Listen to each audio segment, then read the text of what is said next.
త్వరలో అసెంబ్లీ ఎన్నికలు జరగనున్న పశ్చిమ బెంగాల్లో రాజకీయం వేడెక్కింది. ఎన్ఫోర్స్మెంట్ డైరెక్టరేట్ దాడులను నిరసిస్తూ రోడ్డెక్కారు సీఎం మమతా బెనర్జీ.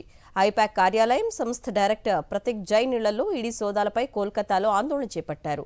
జాదవ్పూర్ ప్రాంతంలో నిర్వహించిన ఈ నిరసన ర్యాలీలో దీదీతో పాటు బెంగాల్ మంత్రులు, ప్రజాప్రతినిధులు, తృణమూల్ కార్యకర్తలు పెద్ద సంఖ్యలో పాల్గొన్నారు. ఈడీ దాడులను అడ్డుపెట్టుకుని కీలక డేటా దొంగిలించేందుకు బీజేపీ కుట్ర చేసిందని మండిపడ్డారు. మరోవైపు కేంద్ర హోంమంత్రి అమిత్ షాపై తీవ్ర ఆరోపణలు చేశారామె. బొగ్గు కుంభకోణంలో ఆయన ప్రమేయం ఉందని, తన దగ్గర ఉన్న ఆధారాలను త్వరలోనే బయటపెడతారని ప్రకటించారు మమత.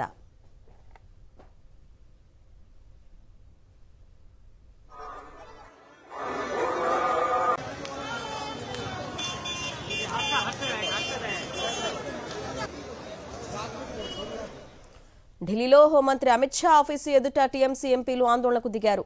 కోల్కతాలో ఈడీ దాడులకు వ్యతిరేకంగా నిరసన చేపట్టారు. ఆందోళన చేస్తున్న టీఎంసీ ఎంపీలను ఢిల్లీ పోలీసులు అరెస్టు చేశారు.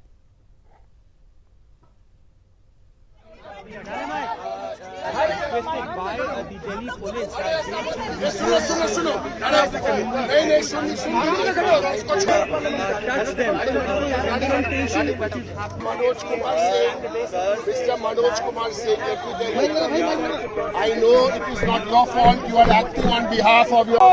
हमारे कैंडिडेट कौन है, आगे किस प्रकार से एमपी लोग करेंगे।